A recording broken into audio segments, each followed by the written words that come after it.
السلام علیکم ورحمۃ اللہ وبرکاتہ۔ آج ہمارا موضوع ہے کہ اسلامی ملک میں ایماندار قیادت کا فقدان کیوں؟ تو اسلامی ملک کے اندر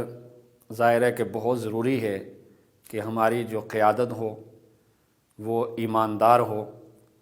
اور وہ ایسے لوگ ہوں کہ جو امانت کے بارے میں جانتے ہوں۔ اس کی سب سے بڑی وجہ یہ ہے کہ خصوصاً اگر ہم اپنے ملک کی مثال دیں تو اس کے اندر سب سے بڑی وجہ یہی رہی ہے کہ ہمارے ملک کے اندر تعلیم کا، شعور کا فقدان رہا ہے، اور ایک عرصے تک جو ہمارے اوپر مسلط لوگ رہے ہیں انہوں نے لوگوں کو باشعور ہونے سے روکے رکھا، جس کی وجہ سے ہمیں وہ قیادت نہ مل سکی جس قیادت کا اسلام ہمیں بتاتا ہے اور جو قیادت اسلام ہمیں مہیا کرتا ہے۔ ہماری جو اسلامی قیادت ہے وہ جناب رسول اللہ صلی اللہ علیہ وآلہ وسلم اور اس کے بعد حضرت ابو بکر صدیق رضی اللہ تعالیٰ عنہ، اس کے بعد حضرت عمر رضی اللہ تعالیٰ عنہ، اور پھر حضرت عثمان رضی اللہ تعالیٰ عنہ، اور پھر حضرت علی رضی اللہ تعالیٰ عنہ ہمارے لیے ایک آئیڈیل ہے۔ اور اسلامی ریاست کے اندر ہمیں انہی کی طرف رہنمائی کے لیے اپنے آپ کو انہی کی طرف اور انہی کے جو بتائے ہوئے اصول اور قوانین ہیں انہی کو دیکھنا پڑے گا۔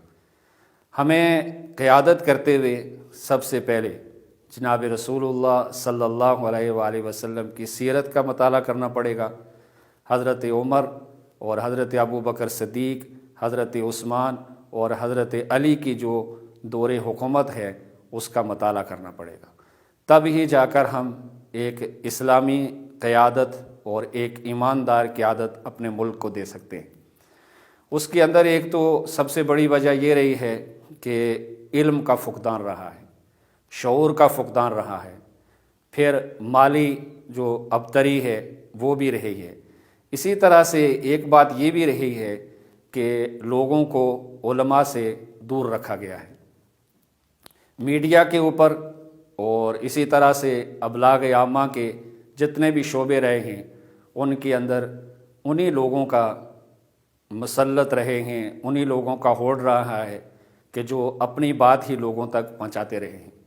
لیکن اب وہ دور اور وہ زمانہ نہیں رہا، اب سوشل میڈیا کا دور ہے، اور اب علماء کی طرف لوگوں کی رغبت زیادہ ہے، اور لوگ اب اس بات پر سوچ رہے ہیں اور اس کے سوچنے پر مجبور ہو گئے ہیں کہ ہمارے اسلامی ملک میں جو دیندار قیادت ہے اس سے رائے فرار کیوں؟ تو اس کی وجہ سے الحمدللہ اب لوگ بار بار علماء کی طرف رجوع کر رہے ہیں، اور ان کی مسائل پوچھنے کے اندر اسی طرح سے لوگوں کا یہ بھی اب رجحان ہو رہا ہے کہ جو علماء ہیں وہ اگر ہماری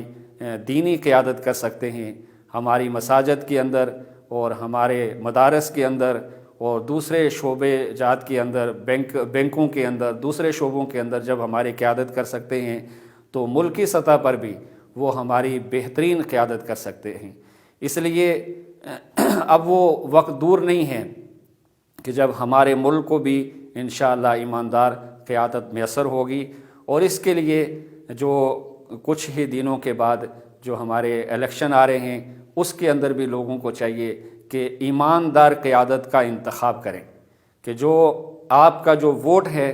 اس کی شرعی حیثیت یہ ہے کہ وہ شہادت دینا ہے، لہٰذا آپ شہادت شخصی طور پر دیں کہ جس علاقے کے اندر، جس حلقے کے اندر آپ رہ رہے ہیں آپ ایسے لوگوں کا انتخاب کریں جو ایماندار ہوں، جو ملک کے ساتھ مخلص ہوں، جو قوم کے ساتھ مخلص ہوں، جو دین اور ایمان کے ساتھ مخلص ہوں، جو قرآن کے ساتھ مخلص ہوں، اور جو اسلامی سرحدات کے ساتھ مخلص ہوں۔ اگر آپ کے اندر یہ شعور آ جائے، آپ کے اندر یہ علم آ جائے، آپ کے اندر یہ سوچ آ جائے تو آپ کے ملک کو یقیناً ایماندار قیادت میسر آ جائے گی، اور اللہ کی رحمتیں اور اللہ کی برکتیں بھی اسلامی قیادت کے اور ایماندار قیادت کے آنے کے بعد اس ملک پر اللہ کی ویسے بھی رحمتیں ہیں اور مزید ان رحمتوں کے اندر اضافہ ہوگا، اور انشاءاللہ یہ وقت دور نہیں ہے کہ جب ہم ایماندار قیادت منتخب کرنے میں انشاءاللہ کامیاب ہو جائیں گے۔